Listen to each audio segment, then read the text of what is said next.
tayo nagsasalita eh.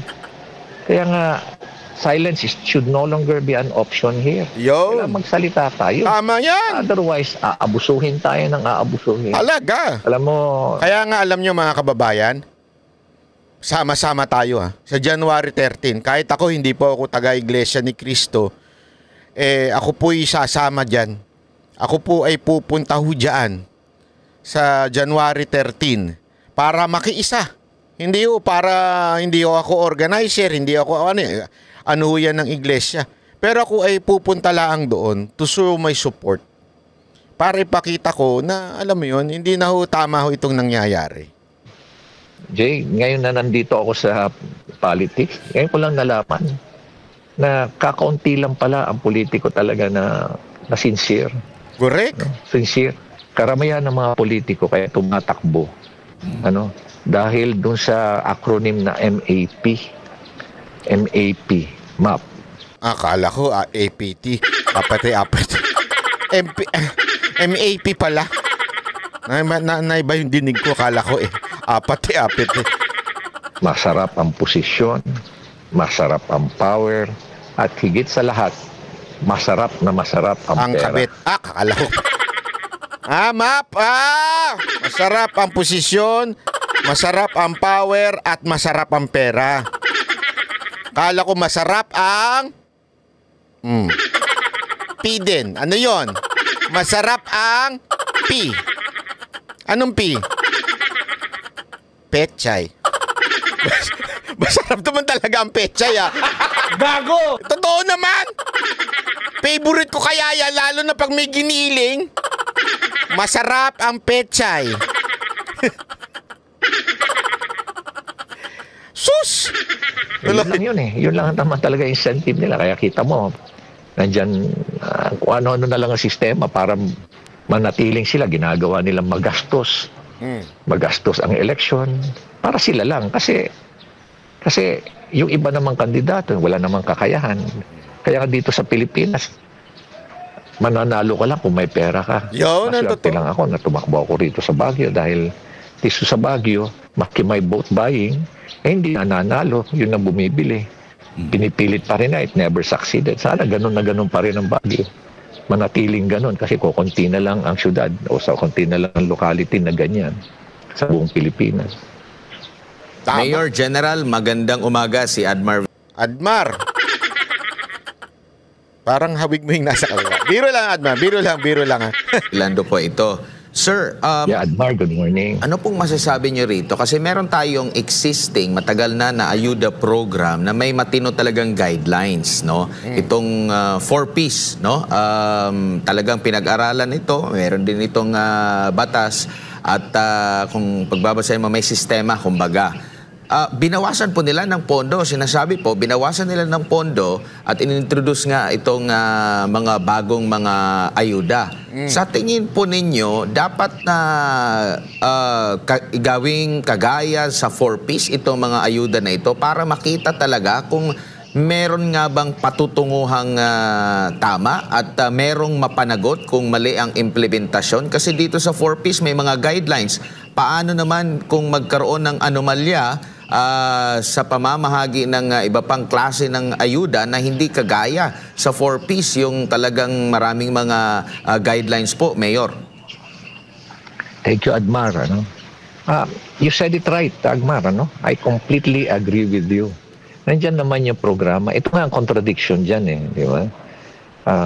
Nakita mo ba yung latest na self-rated poverty natin ngayon for December? 63%. It's at 63%. I believe sometime in September, it was at 59%. So, ibig sabihin, marami nakakaranas ng hirap. Tapos, binawasan mo. Tapos, nilagay mo sa isang programa na AKAP na wala pa palang guidelines. Pero, last year, nagdi-distribute na. Di ba? Only to find... Grabe, no? Mantakin mo, ha? Ito, matindi dyan, Wala pa palang guidelines. Bago lang yung guidelines na nilabas. Pero nakapag-distribute na sila. So, anong ginagawa nilang guidelines? Guidelines ni Romualdez. Yun ba? Siya na ba ang nagbibigay ng guidelines ngayon? Mantakin mo, DSWD, wala pa pala kayong guidelines, just namimigay na kayo. Out na pinagati-hatian lang pala nila yung AKAP. Nakakalungkot isipin na nandyan naman yung 4Ps. Maayos naman yan. May monitoring yan. Kaya nga natakikita natin, may nag-graduate na 4. Siyempre, hindi pwede. Pagka merong proseso, merong standard kung paano ipamigay, hindi makakadukot. Kaya kailangan yung medyo yung wala ba sa hulog ika nga kasi pag walang proseso, doon maaari kang makapitik. 'Di ba? Kaya doon ka maaaring makabulsa o di kaya makagawa ng hindi alam mo 'yon, hindi makaka-benefit talaga sa tao kung hindi makaka-benefit ito sa mga mismong namimigay, mga kongresista. O kaya doon tayo sa walang sistema. Is dahil nga inaalalayan, may sistema. Tama ka eh. Maayos ang sistema, may monitoring system. Pero hindi ko talaga maintindihan bakit mo babawasan yung DSWD, yung 4Ps program at ilalagay mo sa AKAP. Obvious na obvious, iisa lang ang kanyan. Maniwala ka sa akin na next year, kukunti na lang ang AKAP, AX. Bakit ngayon nila nilagay? Kasi election year. Yun talaga yun. Election year na eh. So, alam mo naman, pagka-election na, kailangan ng bilhin ng boto. Ika nga, legalize vote buying. Sabi nga ni VP Sara Duterte, legalize vote buying. Walang iba ko hindi itong AKAP. Kaya diyan mo lang malalaman talaga na election para sa kanila lang. Pag-ati-atihan nila lahat. Kaya nakakalungkot talaga eh. Ay, ngayon, tanong ko uli, mananatili na lang ba tayong tahimik? Ayun! Bayaan na lang ba nilang natin na inaabuso na lang lagi tayo? Ayun! Mayor, ang self-rated poverty na survey ng SWS, nabanggit mo nga 63%. Ito ba'y patunay na hindi naging epektibo itong mga kaliwat ka ng pagbibigay ng ayuda? Lalo na't mula Marso 2024, nasa 48 yata tayo, 40 plus. Tapos ngayon, nasa 63%. Pinakamataas sa nakalipas na 21 years po, Mayor. Ito ba'y patunay na hindi talaga epektibo itong pamamahagi ng ayuda? Well, it is one of the manifestations. Alam mo naman kasi dapat there's always a science. There should always be a science behind it. Bawat part to analyze, di ba? Kaya nga may tinatawag na analytics eh. You have to base your decisions on data. At siyang figure na yan, that is data, di ba? Scientific naman yung pag-conduct din ng survey. Kaya makikita mo talaga na dapat doon lang nila, nakikita na nila na something is wrong with the system. Kailangan talaga ayusin. Kaya lang, syempre, nakakaawa lang si DSWD, nakakaawa lang si Secretary Gatchalian, nakakaawa din sila Secretary Lagasma. Dahil nga, kumbaga, their hands are tied also, especially during budget hearing na itre-threaten sila na we will not approve your budget. Isipin mo, from NEP, sa NEP pala pinag-usapan na yan. Iyan na yung budget ng presidente. Tapos may budget hearing pa. So much time and effort and money was spent para kausapin yung bawat ahensya, i-justify yung kanilang mga budget. And then finally, pagdating doon sa BICAM, sila na lang ang nagdidesisyon. Aba, siyempre. Tama ba yun? Paano? Tama ba yun? Kasi nga, kung isasama mo lahat, masyado namang garapalan yun. Kaya sino na lang yung nagdidesisyon? Sabi nga, sino po ba? Pakibanggit nga ho dyan, ano yung sinabi ni VP Sara Duterte? Sino ang nagdidesisyon sa budget? Sige na. Banggitin nyo na. Sige. Opo. Nakakalungkot nga eh. Opo. No? Sige po. Ako nalulungkot talaga ako. Kaya lang, ang problema ko rin naman, kaya rin ako nalulungkot. Iniintay ko rin yung mga kasamahan ko rin sana magsalita din. Yun Kaya lang. kukunti lang kami nagsasalita. So ito, ngayon, binabas na kami na ngayon pinapalabas na korap. Abay, natural. Nakakalungkot. Pero laban lang. Hindi naman kami hihinto eh. No? Tuloy-tuloy lang ang laban. Opo, ano po Siguro, masasabi ninyo? Kami naman Opo. Kami naman, sanay kami sa laban eh. Nasugatan na nga kami, di ba? We risk our lives fighting for this country. ang laban natin dito, hindi lang yung young generation, survival of our country, yung Pilipinas. Kasi wala naman ng Pilipinas number 1, wala namang Pilipinas number 2, isa na lang ang Pilipinas. Opo. Mayor, ano namang masasabi ninyo? Dahil sabi nyo nga, kukonti lang kayo nagsasalita. Dahil nga, merong mga power tripper. Ay, tama kayo dyan. Oo nga, maraming power tripper, di ba? Tapos palalabasin pa nila, ay matatalo lang yan sa kuwan. Sige nga, tignan. Siguro parang ipinapakuha nila na bayaran pala mga tao sa Baguio. Pwede palang bilhin ang mga tao sa... Kaya nga alam nyo mga kababayan, ako, dahil sa ginawa ni Magalong na to, ikampanya natin ito si Magalong. Sa mga taga-Bagyong nanonood po sa Banateros, ikampanya ho natin itong si Magalong. Ako, hindi ko ito kilala personal. As a matter of fact, yung ewan ko, yung kamag-anak nito, may pagkatulongges. Pero, etong si Magalong, gusto ko ho yung talagang galawan nito dahil tuwid ho nitong maman to. As a matter of fact, dapat nga, di ba, naging PNP chief to dahil sa hindi siya sumunod sa kagustuhan ng presidente, hindi siya naging PNP chief dahil nga pinanindigan niya yung katotohanan. At ganyan ho si Magalong at respetado ho itong mamang to. Kaya sana ho mga Banateros, pagdating ng eleksyon, iboto ho natin ho ito uli. Kasi maganda ang Baguio napakaganda ng Baguio kung maglalagay na naman tayo ng walang kwenta. Kasi naalala ko, naglagay kayo dati ng walang kwentang mayor din. Kaya nababoy yung Baguio. Pero ngayon, naaayos ho ang Baguio. Baguio, ganun ba yung gusto nilang ipamuka sa mga kababayan namin dito sa Baguio? Diba? Opo. Sir. Alam mo Admar, nung binabanggit ko to sa mga Armed Forces of the Philippines, yung mga sundalo at mga kapulisan Sige last year, alam mo ba ang sabi nila sa akin? Ano yon? Mayor, pwede naman kami mag-contribute para sa bayan.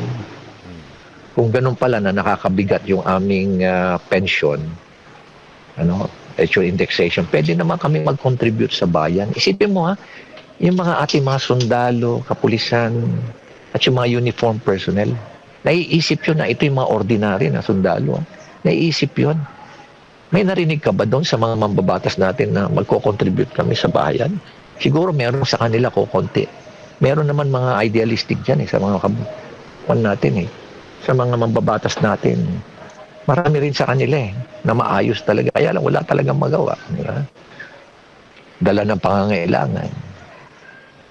Wala Opo. Mahirap Sir, dito po sa budget ng 2025 ay merong, kumbaga, may describe natin as palusot sila dahil, di ba, sa Constitution sinasabi dapat ang sa education ang may malaking budget, no?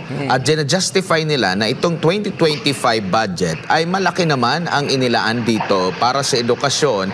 Pero maraming tumasang kilay dahil pati yung sa mga institusyon sa militar, sa Philippine National Police Academy, sa Philippine Military Academy na budget ay isinama sa education po. Bilang kayo po ay dating nasa uniformed institution po, sa pagkakaalam po ninyo, bahagi po ba na education budget itong mga nabanggit natin ng mga institusyon na nilaanan at isinama nga kaya tumaas ang education budget ko dito sa 2025?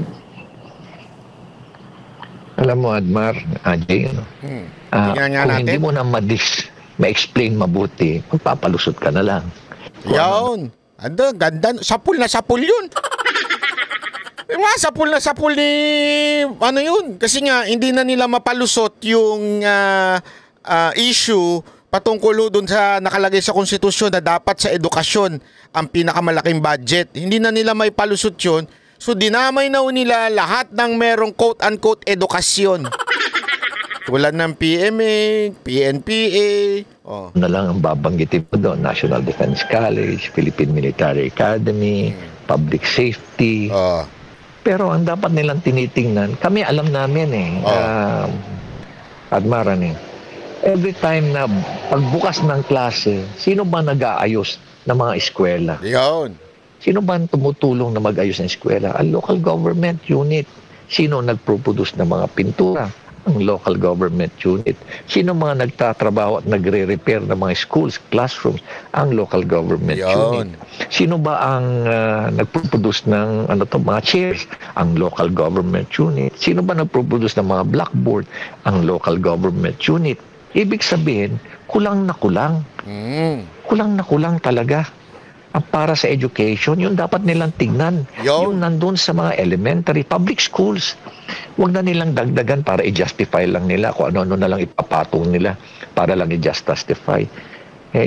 Kumbaga sa military, di ba, may words kami na tell that to the Marines. Opo. And ano po ang masasabi niyo po sa kabuuan sa 2025 budget? Kasi marami nag-question din dito na ito na ba ang pinaka-corrupt na budget sa Philippine history? At sinasabi nga nila na ang 2025 budget ay election budget. Mayor. Ayoko naman banggitin na yan ang korap.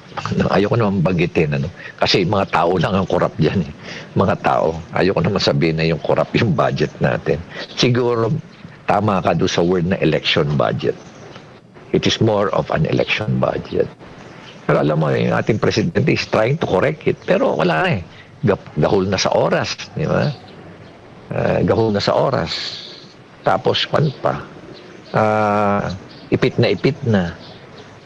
Kaya siguro ganun na yung naging desisyon na rin niya. Pero kulang talaga. Kulang.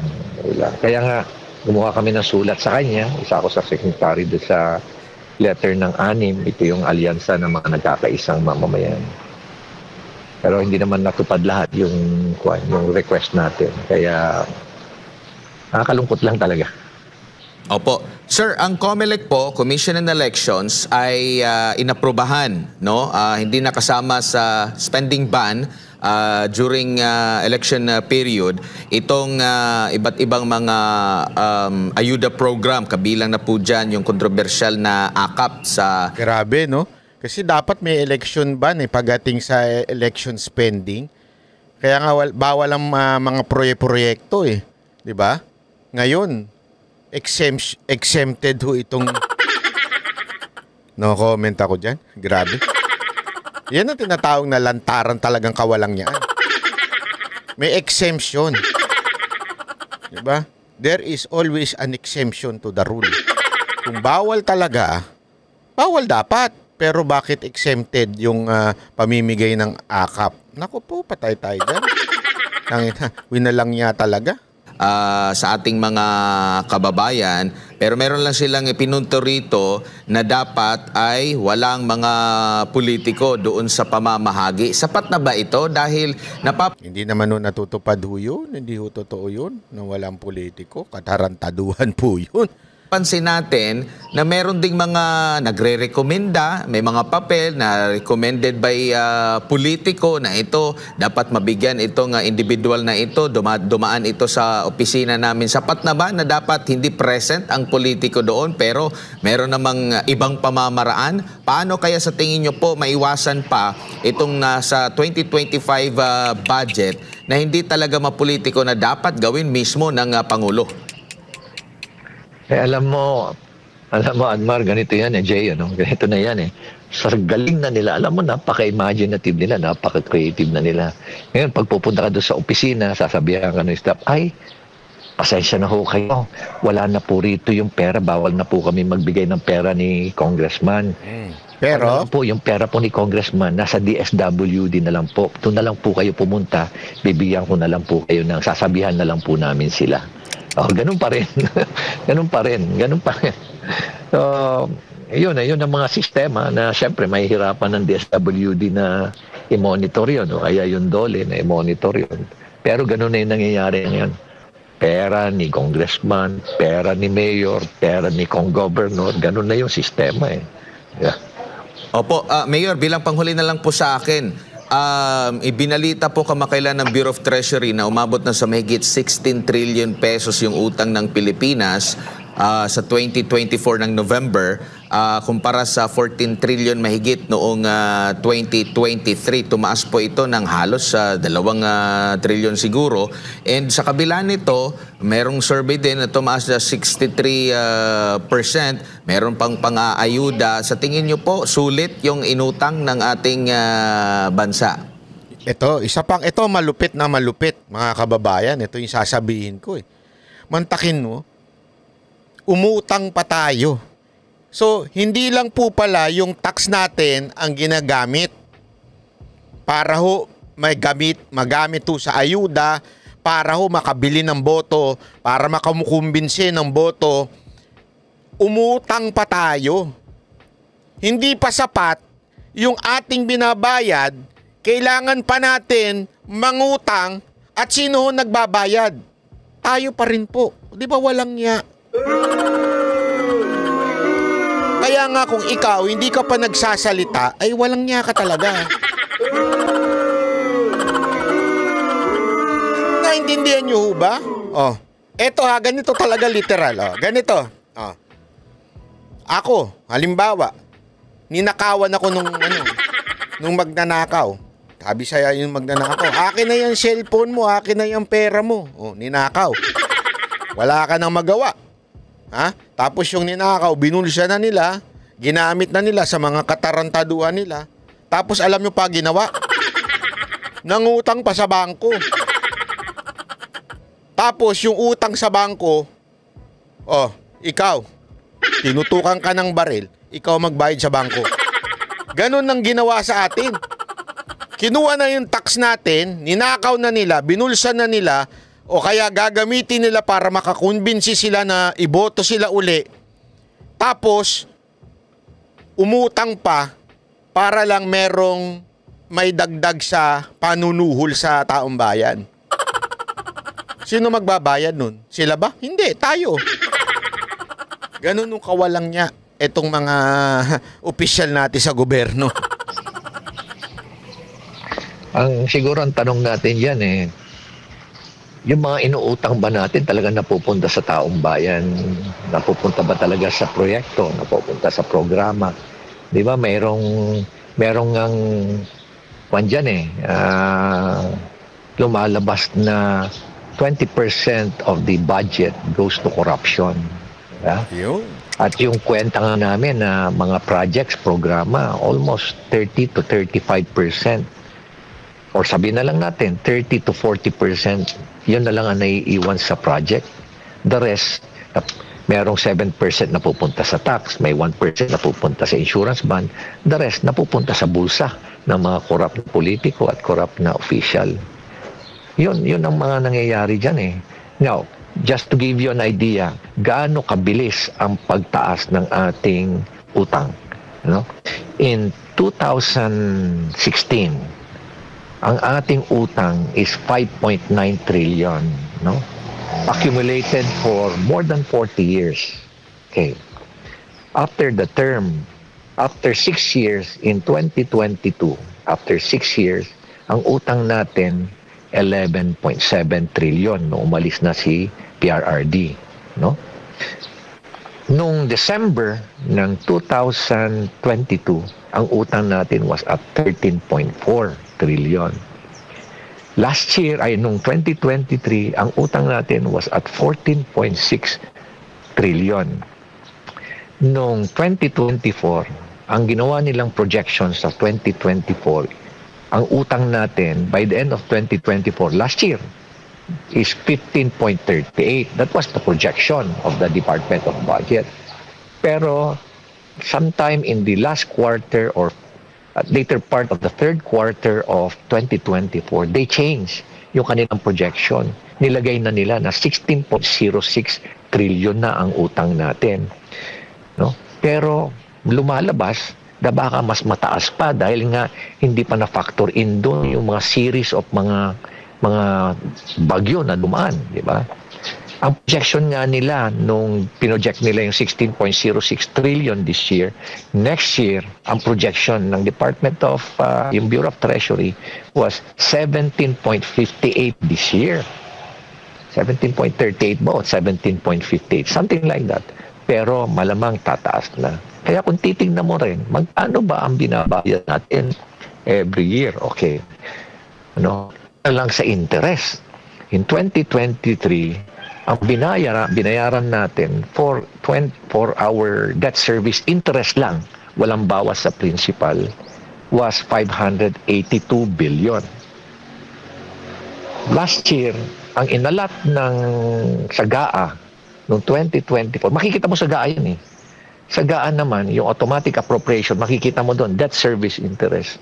Last year was at 670. Grabe. So that's an additional 90 billion. Wow. Pero lumalabas na hindi lang 670 billion ang binayaran natin last year. Mas mataas pa. Kaya nga, ang nilagay nila ngayon sa GAA for debt service, itong year na to, for 2025 is around 877 billion. Wow. Now, Billion yan ha, billion. ang babayaran natin para mabawasan natin yung utang, yung principal. Last year, based dun sa computation nila, we have to pay 1.241 trillion pesos Grabe. para mabawasan yung principal. Pero Ubus na talaga ang pera ng bayan. Ubus na talaga ang pera ng Pilipinas. Grabe ho makagasta. tingnan mo doon sa GAA ng 2024, nowhere can you find at 1.241 trillion kasi wala tayong perang ganon. Kaya ibig sabihin, patong lang ng patong yon. Every year, utang tayo ng utang, bulsa naman ng bulsa. Ito mga corrupt na politician, corrupt na government official, palakpak naman sila ng palakpak. Pag nagkagulo, nag-uunahan niya, nalalaya sa ating bansa. Grabe. Alright, Mayor, huli na lang mula sa akin. Dahil nga, nung nakaraang taon, Mayor, maraming nangyari, lalo na doon sa mga ilang mayors, ilang individual Ako, ito lang o grupo. masasabi ko. Tama yung sinabi ni Mayor Magalong. Dapat na ho tayo magsalita. Sumama ho tayo, hindi ho porket maka-Duterte tayo o ayaw natin sa gobyerno na to. Sumama ho tayo kasi mali na ho itong ginagawa sa atin. This is no longer a fight between politician and politicians. Hindi ho. Ito po'y laban na ho nating mga ordinaryong Pilipino laban sa mga magnanakaw na namumuno sa atin na pwersado tayo magbayad ng tax, pwersado tayo magbigay ng tax. Bawat pinapurchase natin may tax. Napupunta lamang po sa wala. Napupunta lamang po upang sila ay maiboto uli at makapagnakaw uli. Mantakin mo. Meron na silang ninanakaw through sa contractor sila, supplier sila, pumoporsyento pa sila, tapos yung mismong pinamimigay nila sa tao ay nakaw din. Ganong katindi ho nangyayari sa Pilipinas. Hanggang kailan na lang ho ba? Hayaan na lang natin? Pag na natin ito, hayaan na natin hanggang maubos ang pera ng Pilipinas? Kawawa na ho tayo, lubog na po tayo sa utang. Ang mga bilihin ng mahal-mahal na. Hindi na ho natatama ho yung mga pamamahala sa atin, and yet agree lang tayo. Bakit? Ayaw natin ng magulong buhay, gusto lang natin tahimik. Hindi ho ganun. Ano ba dapat nating gawin? Yun ang tanong ng ibang ating mga kababayan. Alam nyo mga kababayan, kung kayo ay nasa ibang bansa, gumawa rin kayo ng mga hakbang. Katulad doon na nangyari ho dyan sa Japan, di ba? Nagkaroon ho sila ng konting hakbang. Yung mga differences ninyong mga grupo-grupo, ako, nananawagan ako kasi alam nyo, talagang minsan tayo mga Pilipino, meron na tayong ugaling, ewan ko ba, kahit magkakapareho tayo ng pinaglalaban na nag-aaway-aaway ho tayo. Lalo na sa ibang bansa, yung mga OFW natin, baka naman pwedeng isang tabi na ho natin yung awayan na yan at tayo'y magsama-sama na. Tayo ho'y magsama-sama. Kaya nga ako nabibilibo sa ginagawa ng KOJC kasi dun sa Japan, dalawang grupo yun na ipagsama rin nila sa isang event. Yung sa Hong Kong, ganun din ho, dalawang grupo yun na pagsama nila sa isang event. Pwede ho bang iset aside na lang po natin yung awayan natin, yung chismisa natin kasi yan ang hilig natin yung maniwala sa mga chismisan. Kung hindi man maniwala, mag-imbento, gumawa ng chismis. Ewan ko ba, bakit ba pastime natin mga Pilipinong gumawa ng chismis? Tapos magpapaniwala. Wag na lang natin munang anuin yung mga petty things, ika nga. Yung mga maliliit na bagay, wag na nating pag-usapan, i-discuss. Iwan na lang po muna natin at ang ipaglaban natin yung bayan, yung greater cause, ika nga.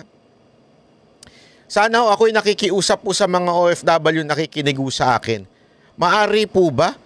Ako nga ho di ba? Alam nyo naman po ako rin hindi tumatahimik pag merong vlogger na tarantado kahit kasamahan ho natin. And yet minsan iniisip ko, hindi pa rin ako uma-agree sa mga ibang mga vlogger na kasamahan natin. Pero gayon pa man, iniisip ko na lang yung greater cause yung battle na kailangan pa nating pagsama-samahan. Ika nga. Maaring hindi tayo magkakapare-pareho ng estilo o maaring sa tingin mo mali yung ibang estilo nung iba. Pero iniisip ko, wag na lang natin pansinin muna yun. Wag na lang po muna nating pag-awayan. Magsama-sama na lang po muna tayo sa ating ipinaglalaban. Na na tama naman na itong ganitong klaseng pang-aabuso ng mga government official natin. Tama na itong pagnanakaw at pinapayagan. Kasi tandaan natin, pag tayo hindi umimik, pinapayagan natin ng isang krimen na maganap. Tandaan natin yan, pag meron ka nakikitang ninanakaw, ginugulpe, ginagahasa, pinapatay, at ikaw ay nanahimik habang ikaw ay nanunood, kasama ka sa krimen na yun. Ganon din yun sa ating bayan. Kung kita ninyo ninanakaw na ng mga tinatarantado na yung budget, lantaran na pinapaunawa sa atin na meron talagang discrepancy sa budget, and yet ang tahimik pa rin natin, abay kasama na tayo sa mga magnanakaw. Ang pananahimik ay isang senyales na ikaw ay nakikisali. Dapat ay mag-disagree ka. O ipahayag mo yung iyong, saloobin mo. Kahit sa maging sa opisina pag may nakikita kang katrabaho mo nagnanakaw, pag ikaw ay tumahimik, ibig sabihin nakikisali ka. Ikaw ay magpahayag ng, mali yan. Ngayon, kung hindi umaksyon ng kataas-taasan, wala ka na magagawa. At least, nagsabi ka, mali yan. And you are ready to face the consequences of your disagreement sa bagay na yun. So ganito rin sa ating bayan. Kung disagree kayo sa isang bagay pambihira magsalita na tayo. Kaya nga a simple way of doing it is sumali tayo doon sa January 13 ng prayer rally ng INC. Kami makikisali kami mga banateros, hindi bilang speaker, walang ganun. Kundi mga ordinaryong Pilipino lamang na nagdi-disagree sa nangyayari sa ating bayan. Yun lamang po mga kababayan, nakikisali po kami doon para ipahayag na mali na po ang ginagawa ng ilan nating mga kongresista, mali na At higit sa lahat yung pagdi-disagree natin na i-impeach si BP Sara Duterte, that would divide our nation. Yun